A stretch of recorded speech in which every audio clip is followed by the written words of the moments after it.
Welcome to Techie. இன்னும் நீங்கள் உங்கள் டிஎஸ்எல்ஆர் இல்லை மிரர்லெஸ் கேமராவில் ஆட்டோ மோடில் தான் எடுத்துகிட்ருக்கீங்களா? மேனுவல் மோடில் எடுக்கணும்னு ஆசையா? வாங்க கற்றுக்கலாம்.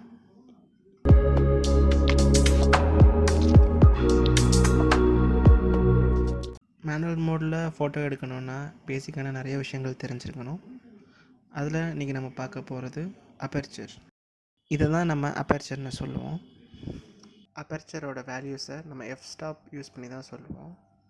இப்போ நீங்கள் பார்த்துட்ருக்கிறது அபெர்ச்சர் ஆஃப் f25, இது அபெர்ச்சர் f12, இது அபெர்ச்சர் f8, இது அபெர்ச்சர் f4. அபெர்ச்சரை கண்ட்ரோல் பண்ணுறதுக்கு ஒவ்வொருத்தர் கேமராலேயும் ஒரு டயல் இருக்கும். இப்போ அதை யூஸ் பண்ணால் அபெர்ச்சர் எப்படி வேரி ஆகுதுங்கிறத பார்ப்போம்.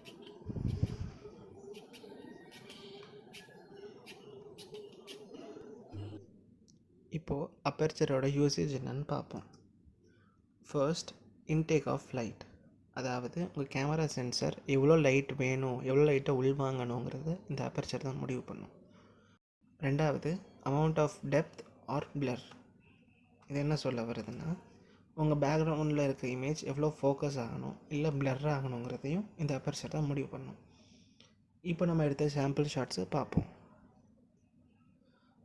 இந்த ஷாட் f4.0 எடுத்தது, அதாவது இமேஜ் நிறைய லைட்டை உள்வாங்கியிருக்கு, நல்ல ப்ரைட்டாக இருக்குது, பேக்ரவுண்டில் பிளர்ராக இருக்குது. இப்போது இந்த ஷாட் f8.0 எடுத்தது, அதாவது பழைய இமேஜை விட இந்த இமேஜ் கொஞ்சம் டார்க்காக தான் இருக்குது, பேக்ரவுண்டில் போனது அளவுக்கு பிளர் ஆகலை. இந்த இமேஜ் f25 எடுத்தது, அதனால் பழைய இமேஜுங்களை விட ரொம்ப டார்க்காகவும் லைட் ரொம்ப கம்மியாகவும் இருக்குது.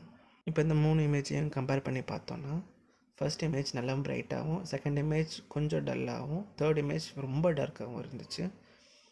அதாவது நீங்கள் நல்லா ஜூம் பண்ணி பார்த்தீங்கன்னா ஃபர்ஸ்ட்டில் இருக்கிறது அபெர்ச்சர் ரொம்ப ஓப்பன் ஆகிருக்கு, ரெண்டாவதில் ஓரளவு கொஞ்சம் க்ளோஸ் ஆகிருக்கு, மூணாவதில் ரொம்ப க்ளோஸ் ஆகிறனால லைட்டே கிடைக்கல, அதனால் இமேஜ் ரொம்ப டார்க் ஆகிருச்சு. இப்போ இந்த அபெர்ச்சர் விரிய உங்களுக்கு பிரைட்டாக இமேஜ் கிடைக்கும். இதுவே அபெர்ச்சர் கொஞ்சம் கொஞ்சம் டார்க்காக இருக்கும், அபெர்ச்சர் ரொம்ப க்ளோஸ் ஆச்சுன்னா ரொம்ப டார்க்கான இமேஜ் கிடைக்கும். இங்கே 2 ஆப்ஜெக்ட்ஸ் இருக்குது. அபெர்ச்சர் வேரி பண்ண எப்படி பிளர் நமக்கு பேக்ரவுண்ட் ஆப்ஜெக்டை ஃபோக்கஸ் பண்ணுறதோ பிளர் பண்ணுறதோ எப்படி ஆகுதுன்னு பார்ப்போம்.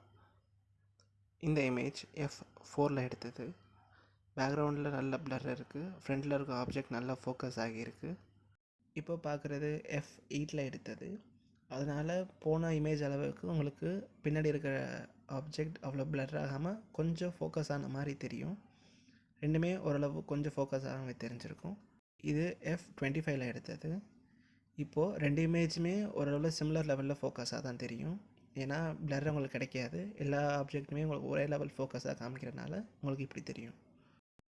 இப்போது இந்த 3 இமேஜோட கம்பேரிசன் பார்த்தோன்னா, ஃபர்ஸ்ட் இமேஜில் ஷாலோ டெப்த் ஆஃப் ஃபீல்ட், அதாவது பிளர் நிறையா இருந்திருக்கு. செகண்ட் இமேஜ் பார்க்கும்போது அந்தளவுக்கு பிளர் இல்லை, கொஞ்சம் லைட்டான பிளரும் கொஞ்சம் லைட்டான ஃபோக்கஸாகவும் இருக்குது செகண்ட் ஆப்ஜெக்ட், அதாவது பின்னாடி இருக்கிற ஆப்ஜெக்ட். இப்போது மூணாவது இமேஜை பார்த்தோன்னா ரெண்டு ஆப்ஜெக்ட்டுமே ஒரே லெவல் ஃபோக்கஸ் மாதிரியும் பேக்ரவுண்டில் எந்த பிளரும் தெரியாது. இப்போ புரியும் அபெர்ச்சர் எப்படி உங்களுக்கு பேக்ரவுண்ட் பிளரை டிஃபைன் பண்ணதுங்கிறது. அபெர்ச்சர் பற்றி ஃபுல்லாக பார்த்தாச்சு. இந்த வீடியோ உங்களுக்கு பிடிச்சிருந்துச்சுன்னா லைக் பண்ணுங்கள், கமெண்ட் பண்ணுங்கள், ஷேர் பண்ணுங்கள். ஃபோட்டோகிராஃபி இன்ட்ரெஸ்ட் இருக்கிறவங்களுக்கு இந்த வீடியோ கண்டிப்பாக ரெக்கமெண்ட் பண்ணுங்கள்.